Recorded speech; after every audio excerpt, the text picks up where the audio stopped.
मंगलमय मंगल करन वीतराग विज्ञान नमो ताहि जाते भजे अरहंतादि महं जो विद्यादि सागर सुधी जो विद्यादि सागर सुधी गुरु हैं हितैषी शुद्धात्म में निरत नित्य हितोपदेशी वे पाप ग्रीष्म ऋतु में जल हैं सयाने पूजूं हैं सतत केवल ज्ञान पाने पूजूं हैं सतत केवल ज्ञान पाने। बोले भगवान महावीर स्वामी की, आचार्य कुंद कुंद स्वामी की, आचार्य गुरुवर विद्यासागर मुनि महाराज की।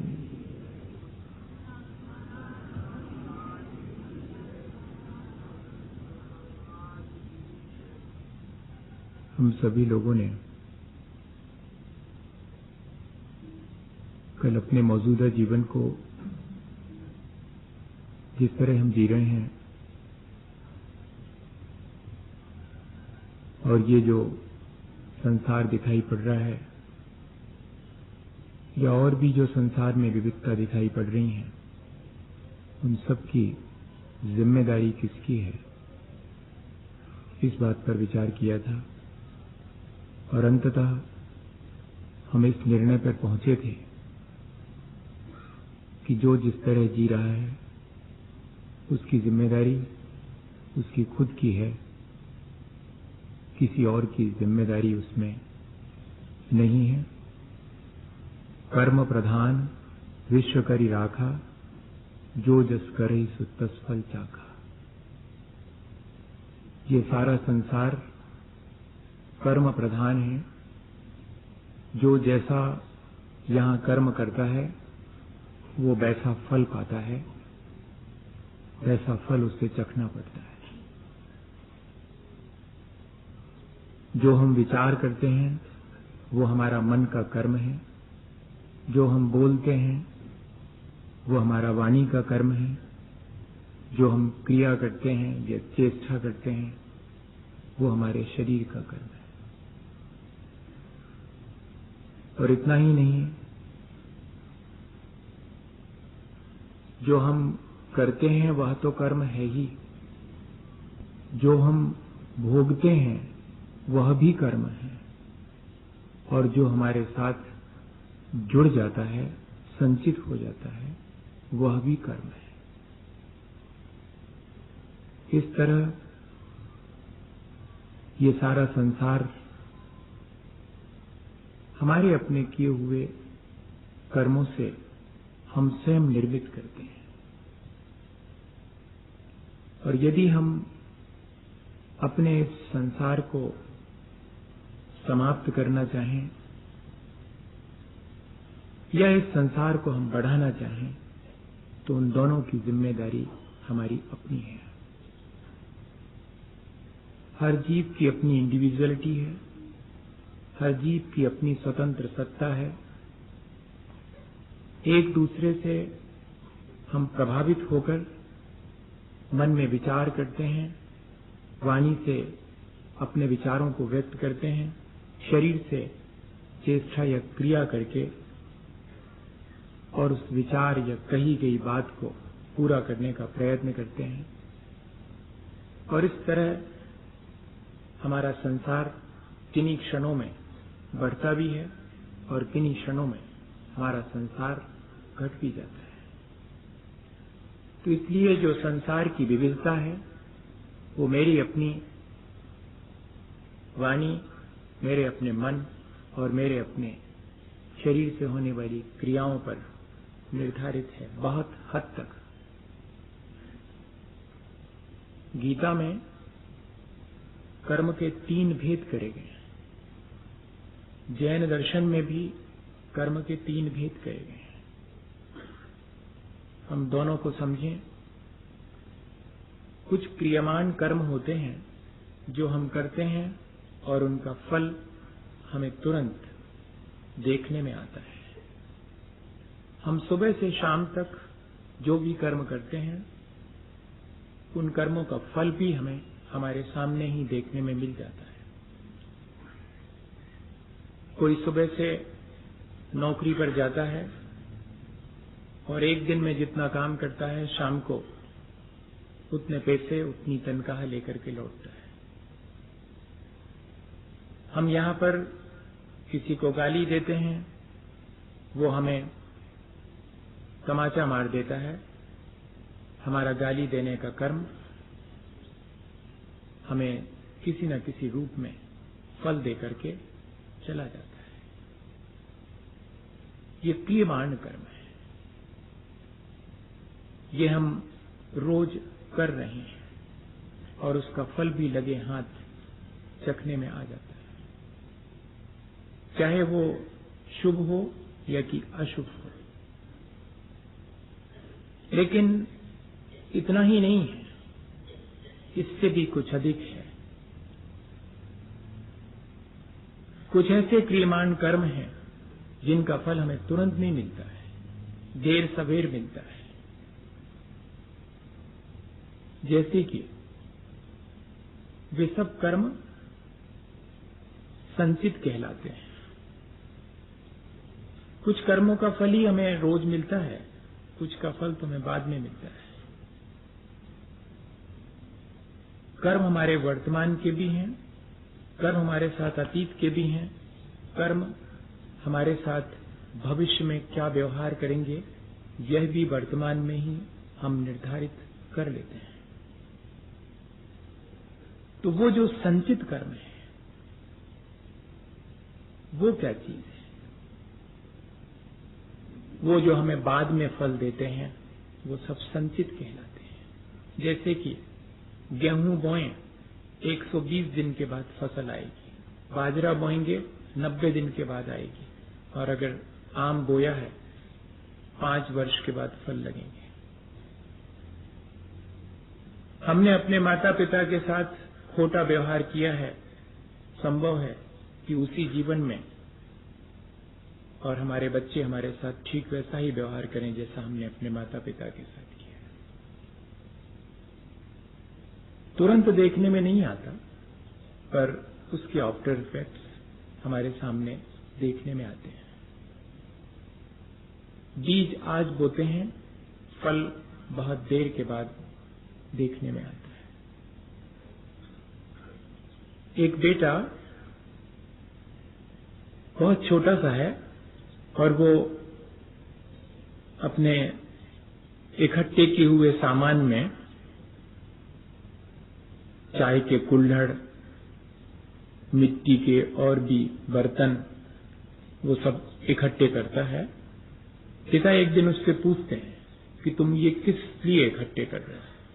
तो वो कहता है कि जैसे तुम दादा दादी को इन मिट्टी के बर्तनों में खिलाते हो, ऐसे ही जब आप बूढ़े हो जाओगे तब आपके लिए खिलाऊंगा, इसलिए मैं जोड़ के रख रहा हूं। और होता यही है, हम जो आज करते हैं उसका तुरंत फल मिलता दिखता है, लेकिन उतना ही पूरा नहीं है। क्रियमाण के साथ साथ कुछ और है जो कि संचित होता जाता है, जिसका फल हमें बाद में भोगना पड़ता है। हम कर्म करते हैं, कर्म हमारे साथ बंधता है और कर्म का फल हमें भोगना पड़ता है। इन 3 स्टेप में ये कर्म की प्रक्रिया निरंतर चलती रहती है। यह भी साथ में है कि हमें आप वर्तमान में जो संचित हमने किया है उसमें से कितना भोगना है, हमारे पास पहले से जो संचित है उसमें से कितना भोगना है, ये कहलाता है प्रारब्ध। हमारे अपने संचित किए हुए कर्मों में से कितने पक करके अपना फल देंगे और जिनका फल हमें भोगना पड़ेगा। वो ठीक ऐसा ही है कि हमने आम का पेड़ भी लगाया है, उधर बाजरा भी बोए हैं, उधर गेहूं भी बोया है, लेकिन सब अपने अपने टाइम से आएंगे। मेरे पास कितना समय है, मेरी अपनी लाइफ कितनी है, उस लाइफ में जो जो आते चले जाएंगे वे अपना फल देंगे, कुछ शेष रह जाएंगे तो आगे मेरे साथ ट्रैप होकर के जाएंगे और मुझे आगे भी अपना फल देंगे। कोई भी कर्म अपना फल दिए बिना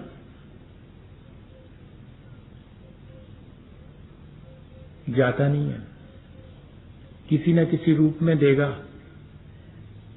पर अपना फल देगा। ये हमारा पुरुषार्थ है जिस पर हम बाद में विचार करेंगे कि हमें उस कर्म के फल के साथ कैसा बिहेवियर करना है। अभी सिर्फ हम ये समझें कि ये कर्म हमारे साथ बंधते कैसे हैं, ये आते कहां से हैं और इनको बुलाता कौन है, और ये हमें फल चखाने की सामर्थ्य कहां से पाते हैं, कौन इनमें हमें फल चखाने की सामर्थ्य डालता है, और ये कितनी देर तक हमारे साथ रहे आते हैं, ये कौन निर्धारित करता है। ये प्रक्रिया हमें थोड़ी सी विचार करने की है।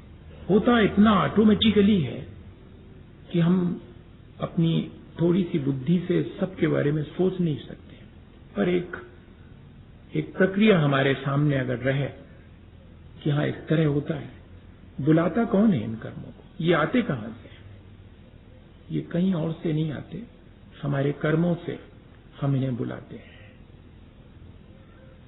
हम जो कुछ भी सुबह से शाम तक मन, वाणी और शरीर के द्वारा करते हैं वो एक तरह का बुलावा है इन कर्मों के लिए, और निरंतर मन, वाणी और शरीर से होने वाले कर्म हमारे साथ संस्कार की तरह जुड़ते चले जाते हैं। फिर उसके बाद हम मजबूर हो जाते हैं। अगर किसी व्यक्ति को गाली दे के बात करने की आदत बन जाए तो फिर वो प्यार से बात नहीं कर पाएगा। वो जब भी बात करेगा एक आध उसके मुंह से गाली स्लिप हो जाएगी कह रहा हूं, क्योंकि उसके भीतर वैसा संस्कार बन गया है। तो इन कर्मों को कोई बुलाता नहीं है, इन कर्मों का संस्कार हमने बहुत बहुत पुराना अपने ऊपर डाल रखा है। कहीं पानी बह जाए और फिर सूख जाए और अगली बार पानी गिरे तो वो जो एक लाइन बनी रहती है वहीं से बहता है वो पानी।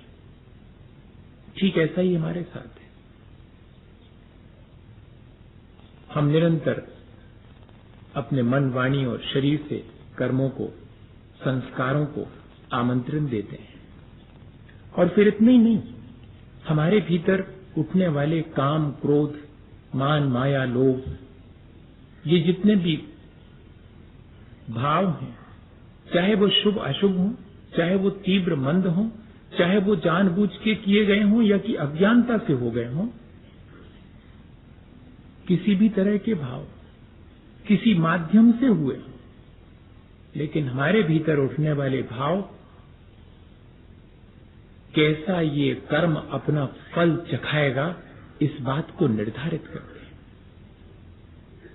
मेरे भीतर का संस्कार मुझे आगे जाकर कैसा फल चखाएगा, कितनी सामर्थ्य का होके आएगा, ये मेरे अपने कर्म करते समय के भाव निर्धारित करते हैं। और इतना ही नहीं, मेरे अपने कर्मों को किस तरह स्वागत करता हूं, इससे ये निर्धारित होता है कि ये कितनी देर तक मेरे साथ रहेंगे। कुछ भावों को हम थोड़ी देर तक करते हैं, कुछ भावों को हम बहुत देर तक करते हैं। इससे ये निर्धारित हो जाता है कि जिन भावों को मैं थोड़ी देर तक करता हूं उनके संस्कार मेरे साथ ज्यादा देर तक नहीं रहेंगे। जिन भावों और जिन परिणामों को, चाहे वो शुभ और अशुभ हो, मैं ज्यादा देर तक अपन कहते हैं ना कि बात बढ़ाओ मत, और हमारी आदत है कि बढ़ाते चले, और वही बात हमारे भीतर संस्कार की तरह ये निर्धारित करती है कि वो कर्म कितनी देर तक रहेगा और कितनी देर तक अपना फल देगा। ये हम ही निर्धारित करते हैं। एक पंडित जी गांव में गए वचन के लिए, कोई नहीं था। मंदिर में जब पहुंचे, माली जी से कहा कि भाई जाओ तो 2-4 लोगों को बुला लाओ। कहना पंडित जी आ गए। अब माली जी क्या समझे, माली जी गए और 4-5 लोगों को बुला के ले आए। वो 4-5 लोग जैसे आई तो पहले वाले से पूछा पंडित जी ने कि आप कैसे? तो उसने कहा कि ये बुला लाए माली जी हमको, हम तो रिक्शा चलाते हैं। अरे नहीं, तो आपको नहीं बुलाया, आप तो जाइए। दूसरे वाले व्यक्ति को देखा तो वो जरा युवा था। पंडित जी को ध्यान आ गया कि भाई शाम को रिजर्वेशन करवा लें, जाना है गाड़ी से, और ये युवा ठीक है। उससे कहा कि सुनो, ये मेरी टिकट बनवा लो। उसको पैसे दिए। पहले वाले को तुमसे मेरा कोई संबंध नहीं है, तुरंत वापस लौटा दिया। बुला तो लिया था सबको, 5-7 लोगों, लेकिन उसमें से किसको कितनी देर रखना है ये कौन निर्धारित करता है? मेरे अपने परिणाम। उससे मेरा कोई ज्यादा सरोकार नहीं है। रिक्शे वाले से जाओ भैया, इनसे थोड़ा सरोकार है, टिकट लेने भेज दिया है। बाकी जो 3-4 बचे, उनसे कहा कि सुनो, चलो थोड़ी अपन बैठ के धर्म चर्चा कर लेते हैं, अब हम आए हैं तो घंटे भर उनसे धर्म चर्चा करी। उतनी देर उन 4-5 को रोका, घंटे भर। और उसमें से जब विदा लेने लगे तो एक ने कहा कि पंडित जी आपकी आवाज से तो लग रहा है कि फलानी जगह से आए आप। हाँ भैया, तो हमारी भी तो रिश्तेदारी है। अरे तो बहुत अच्छा है, बैठो, आओ अपन बात करें। वो जो वचन का सुनने वाले थे वो वचन का सुन के चले गए। उसमें से एक परिचित निकल आए तो उनके साथ और घंटे भर हो गया। और फिर बाद में परिचय इतना गहरा निकला कि पंडित जी अब आपको शाम के भोजनों के बिना नहीं जाने, हमारे यहां चलो आप। सो उनको अपने घर ले गए।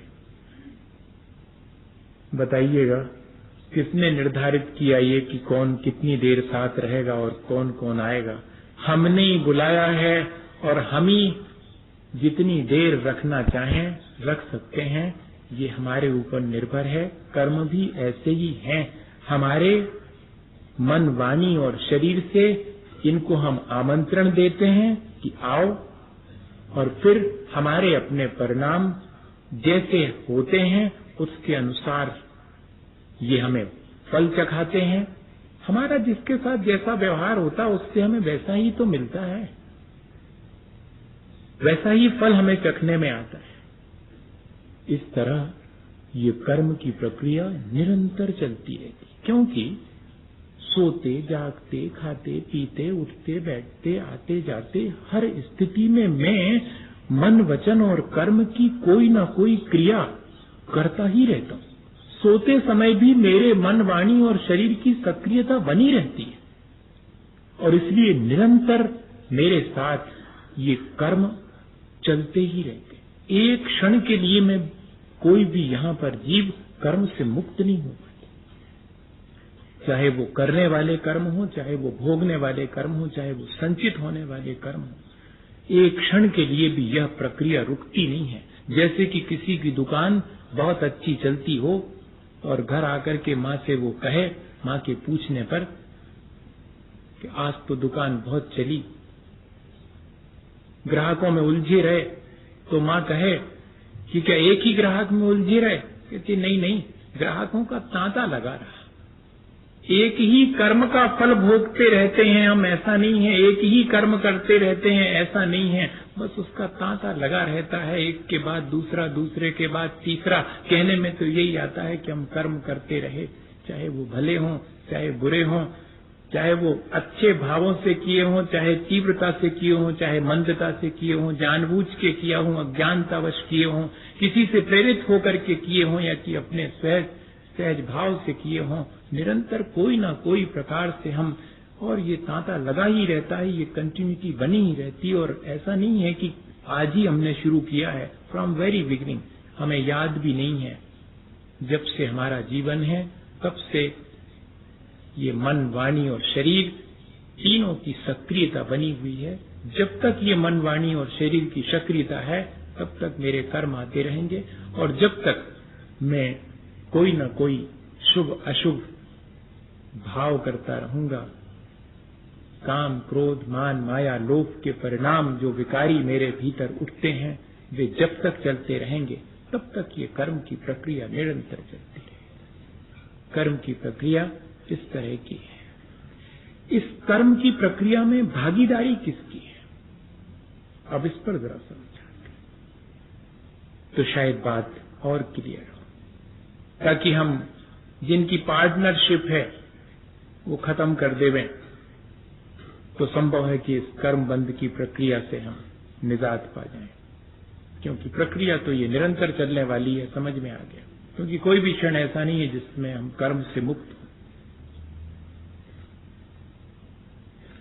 ये सब चीजें हम बाद में विचार करेंगे कि डेस्टिनी क्या है और हमारा वर्तमान का पुरुषार्थ क्या है। कुछ प्रश्न थे कल कि भाग्य कितना और पुरुषार्थ कितना, और भी कुछ प्रश्न थे, इन पर भी विचार करना है, मैं करूंगा, पर आज के दिन नहीं।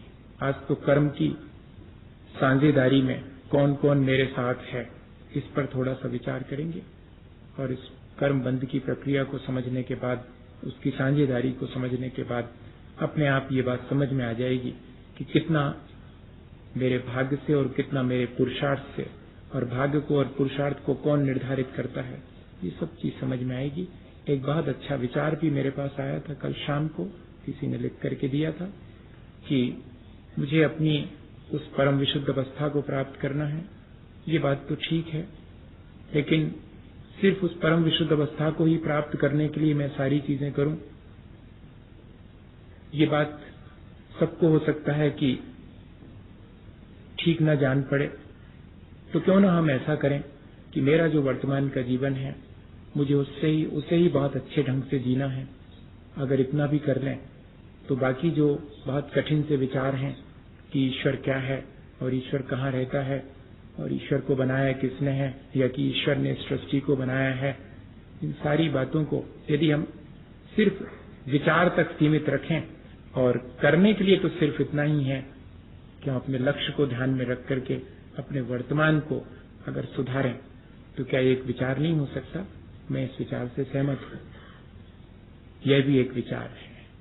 और हम इतने दिनों से वही करते आ रहे हैं कि हम बाकी सब भूल करके, बाकी सारे प्रपंच को भुला करके सिर्फ एक ही बात तय कर लें कि कल जैसा मैंने जिया था जीवन, कल मैंने जैसी वाणी बोली थी, कल मैंने जैसे विचार किए थे, कल मैंने शरीर से जैसी चेष्टा की थी, जिनसे कि मैं निरंतर मेरे कर्मों का संसार बढ़ाता हूं, मैं उसको और बेहतर ढंग से करूं।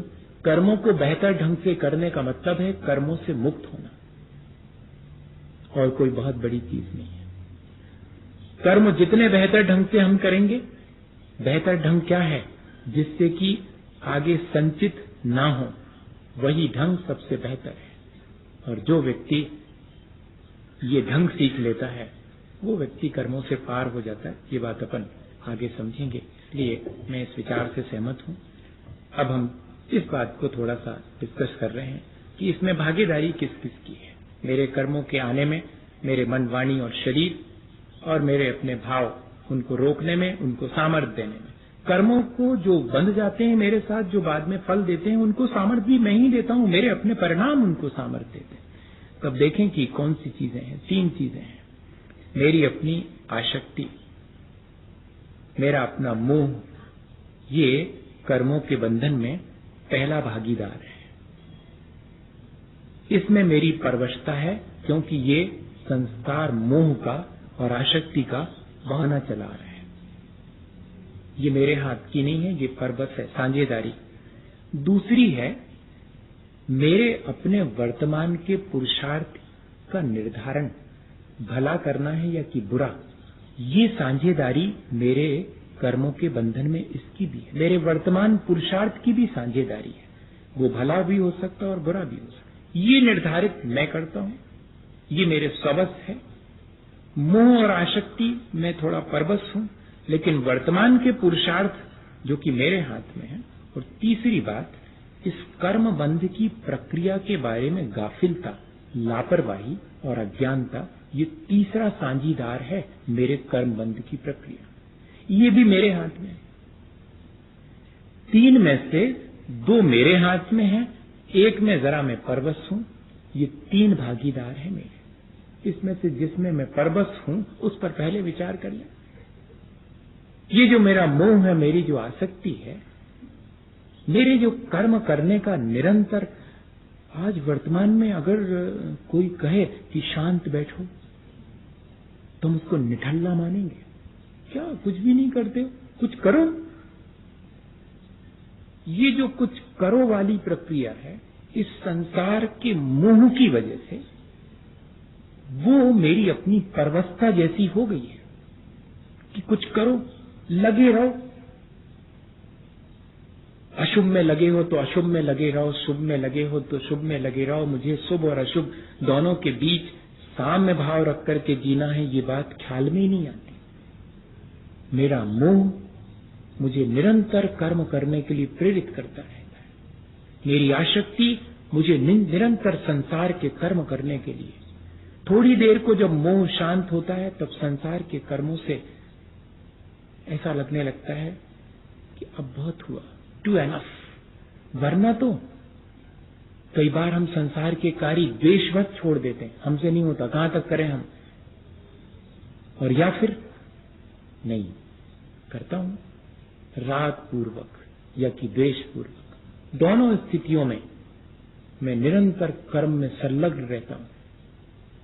तो मेरा मोह जो है वो मेरे इस कर्म के बंधन में सबसे बड़ा भागीदार है।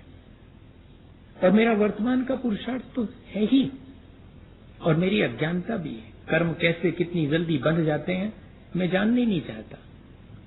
ये मेरी लापरवाही, मेरी अज्ञानता। मैं अगर थोड़ा सावधान हो जाऊं तो शायद इस प्रक्रिया में मैं थोड़ा सा बदलाव कर सकता हूं, मैं परिवर्तन कर सकता हूं। मोह क्या चीज है? सब कहते हैं कि मोह है क्या चीज। आचार्य भगवंतों ने उसका लक्षण बताया है, उसे डिफाइन नहीं किया, उसका लक्षण बता दिया। अनंत भगवान के प्रति अश्रद्धा होना और जीवों के प्रति करुणा का अभाव होना, ये मोह का लक्षण है। देखें जरा, इस पर विचार करें, शायद इससे बच सके हम। अनंत भगवान के प्रति श्रद्धा नहीं होना। अनंत भगवान मतलब जो अपनी विशुद्ध अवस्था को प्राप्त कर चुके हैं, या कि जो राग द्वेष के संसार से ऊपर उठ चुके हैं, यानी जो वीतरागी हैं। तो वीतरागता के प्रति रुचि नहीं होना, संसार के प्रपंच में रुचि होना, इसका नाम है मोह। बहुत सीधी सी चीज है। राग द्वेष में रुचि है सुबह से शाम तक, और वीतरागता में रुचि नहीं है, यही तो मोह है। और यही मेरे कर्म बंध की प्रक्रिया का सबसे बड़ा भागीदार है, सबसे बड़ा पार्टनर है ये। और दूसरी चीज, मेरे अपने सुख सुविधा के साधनों को जुटाने के लिए मेरे अंदर की दया और करुणा मैं सब बालाए ताक रख देता हूं एक तरफ उठा करके। ये जो दया और करुणा का अभाव है वो भी मोह का लक्षण है। और मेरे अपने इस जीवन को सुख सुविधा जुटाने की जो आसक्ति है, वो आसक्ति मेरे भीतर की दया और करुणा को गायब करती है। तो दया और करुणा का अभाव होना भी मोह का लक्षण। तब फिर मैं क्या करूं? मैं इस मोह से बचने के लिए अनंत भगवान के प्रति या वीतरागता के प्रति अपनी श्रद्धा को जागृत करूं, अपनी रुचि को बढ़ाऊं, अपना रुझान, अपना इंक्लाइनेशन उस तरफ करूं। मैं उन चीजों से दूर रहूं जिनमें कि रागद्वेष के अवसर ज्यादा हैं। मैं उन चीजों के संपर्क में ज्यादा रहूं जिसमें रागद्वेष घटता हो, जिसमें वीतरागता की तरफ मेरे कदम बढ़ते हों। और मैं उन प्रक्रियाओं को दिन भर में करूं जिससे मेरे भीतर दया और करुणा का भाव बढ़ता हो। मैं दया और करुणा दोनों को बनाए रखूं, तब हो सकता है कि मैं अपने मोह को जीत सकूं और इस कर्म बंध की प्रक्रिया को कम कर सकूं। इसके लिए छोटा सा उदाहरण अपन देखें। हमारे भीतर दया और करुणा का किस तरह अभाव हो गया। एक व्यंग किया है किसी ने। हाँ, उससे जल्दी समझ में आ जाएगा, मुझे लगता है। आज मैंने कोई बहुत बढ़िया सी एक कहानी सुनाई भी नहीं है, क्योंकि ये सब तो मुझे मालूम है कि इसके बाहर निकलेंगे तो आधा अधूरा रह जाएगा भीतर, थोड़ा बहुत 10% जितना अपन ने समझा है। यहाँ बैठ के तो लग रहा होगा कि समझ में आ रहा है, लेकिन इतनी जल्दी नहीं आता, हमको बहुत वर्षों लग गए, पर वो उदाहरण याद रह जाएगा कि मेरी अपनी आसक्ति क्या है, और उस आसक्ति के चलते मेरे अंदर की जो वीतरागता के प्रति रुचि और मेरे अंदर की जो करुणा का भाव है, जो कि मेरा अपना स्वभाव है, वो कैसे तिरोहित हो गया है, कैसे कैसे हट गया है। क्या हुआ, एक भिखारी नया आया गांव में, शहर में। अब वो नया था, उसको क्या मालूम कि कौन सी दुकान के सामने जाने पर मिलेगा और कौन सी दुकान पर जाने पर नहीं मिलेगा। बाकी जो वहां उस गांव और शहर के भिखारी थे, उनको तो मालूम है कि इस दुकान पर जाएंगे, एक बार कहेंगे एक बार में मिल जाएगा, इस दुकान पर जाएंगे जरा 2 बार कहेंगे, हाथ पांव जोड़ेंगे तो मिल जाएगा, और इस दुकान पर जाना ही नहीं, क्योंकि कितना ही माथा पटक लो यहां नहीं मिलने वाला। वो जानते हैं, वो भिखारी भी जानता, मांगने वाला भी जानता, पर वो नया था बेचारा, और वो ऐसी दुकान पे पहुंच गया जहां से आज तक किसी भिखारी को कुछ नहीं मिला, और दूसरे भिखारी दूर खड़े मंद मंद मुस्कुरा रहे हैं कि नया है, अभी कुछ मालूम नहीं इसको, बेकार परेशान हो रहा, उस दुकान पे गया, अब उसको क्या मालूम। लेकिन उस दुकान का जो मालिक था, सेठ था, सबको मालूम है कि वो अत्यंत आसक्त है अपनी धन संपदा में, खुद भी ठीक से नहीं खाता, दूसरे को देने का तो सवाल ही नहीं। अब ऐसे व्यक्ति के बारे में इंटरेस्ट बहुत था लोगों का, क्यूरियोसिटी थी कि देखें इस भिखारी गया है बहुत दिन के बाद, डांट डपटेगा वो तो। लेकिन उस दिन उसको डांटा नहीं भिखारी को। क्यों, क्या चाहिए, कुछ मिल जाए मालिक, लगता है नए आए हो। आज ही आया हूं भगवान, आज ही इस शहर में नया आया हूं। अच्छा, अब सेठ जी को भी जरा मजा, पता नहीं कौन से मूड में थे, तो जरा मजा लेने का हुआ। बोले सुनो, मेरी दोनों आंखें देख रहे हो, मैंने इसमें से कौन सी नकली लगवाई और कौन सी असली है। जरा असमंजस में पड़ गया वो, लेकिन भिखारी तो भिखारी था, उसने दुनिया देखी है, लोगों की आंखें देखकर जानता है वो, भले ही नया हो। और मुश्किल से 30 सेकंड लगे होंगे और कहा कि सेठ जी, दाई वाली ओरिजिनल है, बाई डुप्लीकेट है। सेठ जी दंग रह गए। सेठ जी ने तो ये सोचा था कि ये बता पाएगा नहीं, इसलिए मैं कुछ दूंगा नहीं, देना नहीं पड़ेगा, लेकिन कमिट कर चुके थे कि अगर तू सही बता देगा तो कुछ दे दूंगा भिक्षा में। तो बड़े जोर से हंस के कहा कि तू आज जीत गया, और आज मेरा मन हो रहा है कि तेरे को कुछ दे दूं। सारे भिखारी खड़े हैं, दूर देख रहे हैं, नया भिखारी, इसको कुछ मिल रहा है लगता है, लेकिन एक बात मैं तेरे से पूछना चाहता हूं, वो बात बता दे तो मान जाऊंगा। क्या सेठ जी, कि तूने पहचाना कैसे कि ये ओरिजिनल है और ये डुप्लीकेट है? तो बोले इसमें क्या है, जिसमें थोड़ी सी करुणा झलक रही मैं समझ गया वही डुप्लीकेट है, क्योंकि ओरिजिनल में तो संभव ही नहीं। ओरिजिनल वाले में तो संभव नहीं है कि थोड़ी बहुत करुणा हो, वहां तो सिर्फ मोह ही दिखाई पड़ रहा है, आसक्ति ही दिखाई पड़ रही है। वो जो डुप्लीकेट आंख है उसमें थोड़ी करुणा दिखाई।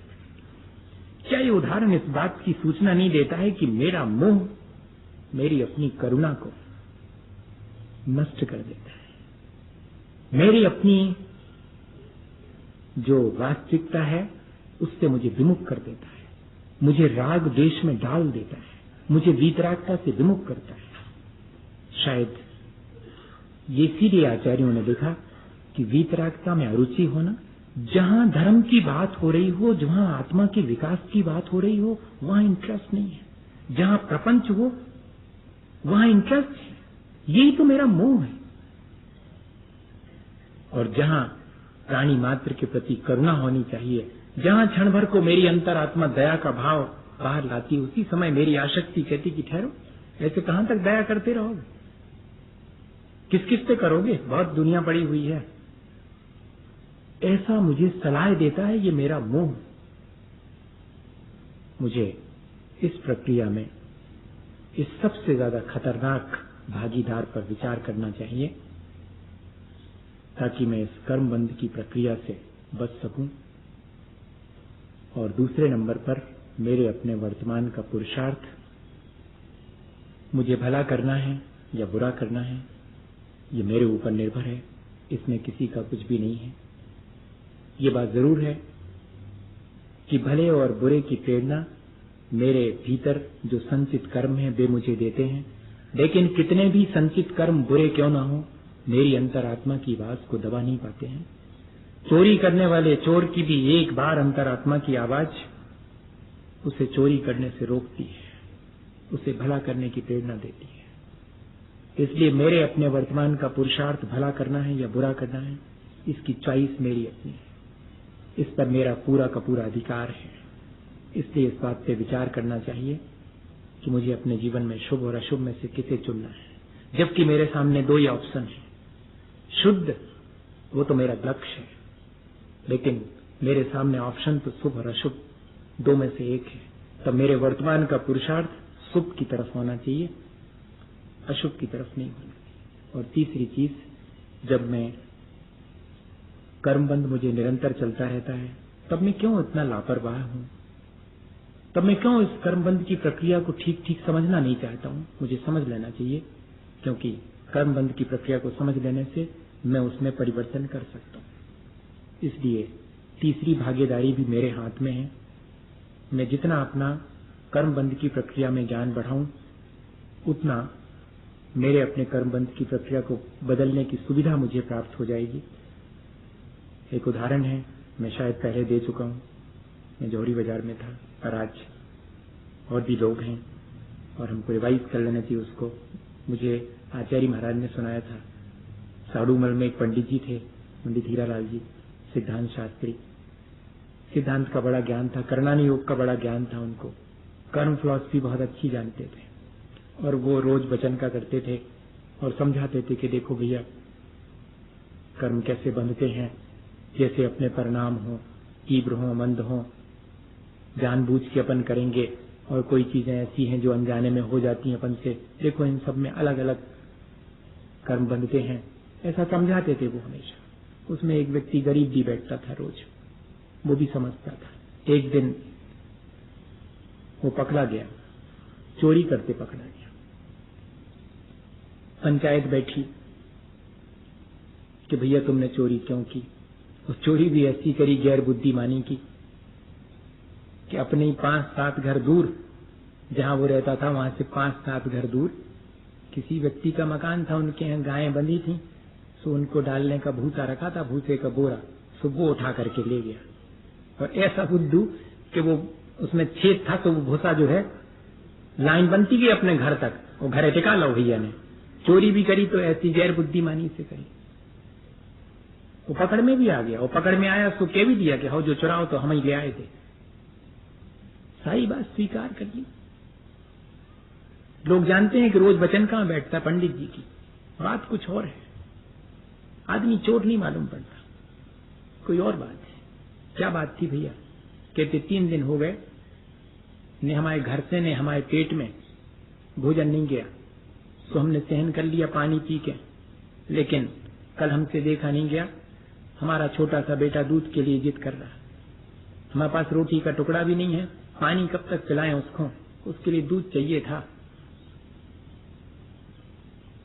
तो ये 1.25 रुपया का बिकेगा और उतने में मुझे 2-3 दिन के लिए इसके लायक दूध आ जाएगा, तब तक कोई और काम देख लूंगा। तो मैंने सोचा कि और ज्यादा क्यों करना। पंडित जी हमेशा बताते हैं कि अपन को ज्यादा तीव्र परिणामों से कर्म नहीं करना, मंदता रखना। कषाएं जितनी ज्यादा प्रबल होंगी उतना तीव्र कर्म बंधेगा। मेरी इतनी ज्यादा लोलुपता नहीं थी, मेरी इतनी ज्यादा कषाय नहीं थी। मुझे तो 1.25 रुपये चाहिए था और 1.25 रुपये की और भी सामान रखी, उनकी घड़ी उतार ले आते तो वह ज्यादा की बिकती, और उतनी सोने की अंगूठी रखी थी अरिया में उनके थे, हम बा उठा सकते। सोचा कि कौन को ज्यादा जोड़ के रखना है, 1.25 रुपया का ये ले चलो, इससे काम चल जाएगा। भैया मैंने आपको उदाहरण सुनाया, किस बात की सूचना दे रहा है? सूचना सिर्फ इस बात की है कि मेरे अपने कर्म बंध की अज्ञानता मेरे कर्म बंध को ज्यादा बढ़ा देती है। अगर मैं कर्म बंध में सावधानी रखूं, मैं उसका ज्ञान रखूं, तो शायद मैं अपने इस कर्म बंधन की प्रक्रिया में अपने मन मुताबिक परिवर्तन कर सकता हूं। मैं इतना मजबूर नहीं, मैं सिर्फ अपनी आसक्ति और मोह की वजह से थोड़ा मजबूर हूं, क्योंकि एक पार्टनर ऐसा है, लेकिन दो ऐसे हैं जिनमें कि मेरा वर्तमान का पुरुषार्थ और मेरा ज्ञान दोनों मिल करके इस प्रक्रिया को परिवर्तित कर सकते हैं। इस तरह हमने आज थोड़ी सी चर्चा अपने इस कर्म बंध की प्रक्रिया पर करी और हमने समझा कि कैसे ये कर्म जो हम करते हैं हमारे साथ बनते चले जाते हैं, हमें कैसे ये अपना फल देते हैं और ये प्रक्रिया कैसे निरंतर चलती रहती है। मेरा मोह, मेरे वर्तमान का पुरुषार्थ और मेरी अपनी अज्ञानता कर्मबंध के प्रति इसको बढ़ाती चली जाती है।